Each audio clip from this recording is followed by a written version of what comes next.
పల్లవి Prashanth big boss లో ఉన్నప్పుడు తనకి సపోర్ట్ చేసింది మీరే ఎక్కువగా. బట్ ఇప్పుడు తనకి అగెనిస్ట్ గా తనని ట్రోల్ చేస్తుంది కూడా మీరే. ఎందుకు? ఎక్కడ జడింది? ఎక్కడ జడలేదు.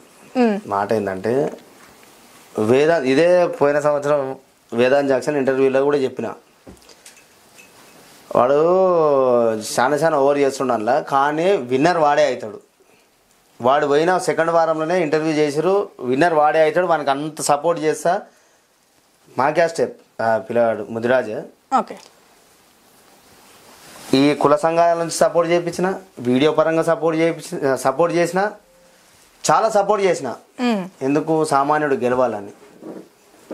ఆయన వాడని అడిగిండా, నువ్వు గెలిస్తే పైసలు ఇరా జనాల, కానీ 35 లక్షలు వస్తే నువ్వు జనాలకి ఈరా అని ఎవ్వడూ అడగలే, ఎవరికి అవసరం కూడా లేదు. నువ్వు పొంకనాల పోషిత్తు లేక నేను గెలిస్తే మొత్తం నా రైతులకు ఇచ్చుకుంటా 35 లక్షలు అన్నావు. మంచి మాట, గొప్ప మాట. అప్పుడు నేను సపోర్ట్ చేసిన. నేను సపోర్ట్ చేసిన తర్వాత నా సపోర్ట్ వల్ల కాకుండొచ్చు అని వాడు గేమ్ మంచిగా ఆడాడు. ఆడ గేమ్స్ ఆడి మనం ఎంత సపోర్ట్ చేసినా గెలవాలని రూల్ లేదు. వాని ధైర్యము, వాని పట్టుదల, గెలవాలన్న పట్టుదల ఉంది. మంచిగా ఆడండి, గెలిచిండు. వాడిని కూడా అడగలే పైసలు ఇవ్వమని. నీ తీటకు నువ్వు ఇస్తాను ఒప్పుకున్నావు. బయటకు వచ్చిన తర్వాత నువ్వు 35 లక్షలలో నువ్వు ఒక 10 లక్షలైనా వంచాలి. నీకు ఏడ వంచిండు అంటే కొన్ని వీడియోస్ నార్మల్గా పెట్టాడు కదా, హెల్ప్ చేసిన ఎన్ని వీడియోస్ ఎప్పుడు చేసిండు డేట్లతో సహా చూడు. ఓకే, అంటే మీరు ఎక్కువ సపోర్ట్ చేశారు కాబట్టి మీకే తెలుసు. అదే నేను చెప్తా ఎందుకు ట్రోల్ చేయాల్సి వస్తుంది అంటే, నేను చేసిన వీడియోల కిందనే కామెంట్లు చూసిన, ఆయనకి ఇంతగానం సపోర్ట్ చేసినావు కదా, ఆడు పైసలు ఇస్తలేడు, మరి ఆ రోజు ఆడు దానికి సపోర్ట్ చేయాలి, మన రైతులకు అది చేస్తాడు ఇది చేస్తాడు అన్నప్పుడు సపోర్ట్ చేయమని చెప్పిన నువ్వు పైసలు వంచమని ఎందుకు అడగవు అని చెప్పారు నాకు. ఓకే, అడిగిన పైసలు ఎప్పుడు వంచుతారో అవి పైసలు వంచాను అడిగిన. ఆయన కేసు అయినప్పుడు ఆయన ఇంటికాడికి పోయినా, కోర్టుకు పోయినా, బెయిల్ పిటిషన్ కోర్టుకు వచ్చిన, జైలు కాడికి పోయినాం, అన్నీ చేసిన నేనే మళ్ళీ ఆయన ట్రోల్ చేయాల్సి వస్తుంది. మరి అప్పుడు ఇప్పటివరకు ఎప్పుడన్నా మీతో మాట్లాడారు అంటే మీరు సపోర్ట్ చేసినప్పుడు? మాట్లాడలే. వాడు ఎందుకు మాట్లాడతాడు? మనం అంత సోషల్ మీడియాలో ఆయనకి ఎవరు సపోర్ట్ చేయకున్నా కానీ ఇప్పుడు వాళ్ళ రీచ్ ఎక్కువ ఉండి వాళ్ళకి ఫాలోవర్స్ ఎక్కువ ఉంటే వాళ్ళ దగ్గర ఫోటోలు దిగుతాడు. దొంగాడు, దొంగాడు, నేను చెప్తున్నాగా. అంత తెలివి ఉందంటారా? పేద దొంగ. వానికి సపోర్ట్ వెనుక నుంచి సపోర్ట్ చేసిన వాడిని గుర్తుపెట్టుకునే తెలియలేదు దానికి. ముందు నుంచి ఫాలోవర్స్ మంచిగా ఉండి జర ఆస్తిపరులు అయితే వాళ్ళ దగ్గర ఫోటోలు దిగి వాళ్ళతో పోతా. అంటే నాతో రాలేడు అన్నందుకు నేను అంటలేను. నువ్వు సమాజానికి సేవ చేయి. ఎట్లా సేవ చేయాలి? నీ సంవత్సరం అయిపోయిన తర్వాత 35 లక్షలు ఇంట్రెస్ట్కి ఇస్తే సంవత్సరం తర్వాత 3,50,000 ఇంట్రెస్టే వస్తాయి నాకు తెలిసి, బ్యాంకులో వేస్తేనే. అందులోకెళ్ళి ₹1,00,000 పంచండి. అవి కూడా నాకు తెలిసి వానివి కాకుండా చోరాన డోనర్లు ఉండొచ్చు అనుకుంటున్నా. దాని మీద 49th హెల్ప్ అని పెట్టిండు. ₹1,00,000 ఇచ్చింది శివాజీ అన్నోళ్ళు ఉన్నప్పుడు ఇచ్చారు. అప్పుడు తర్వాత మొన్న ఏదో 10,000 ఇచ్చి ఒక వీల్ చైర్ ఇచ్చిండు. ఈయనకంటే రఘు ఉంటాడు ఖమ్మంలో, ఆయన ఇప్పటి వరకు ఒక 10-12 వీల్ చైర్లు వంచవచ్చు, ఒక 30-40 మందికి రైస్ బ్యాగులు వంచవచ్చు. ఆ పిల్లగాని దగ్గర రూపాయి ఉండదు.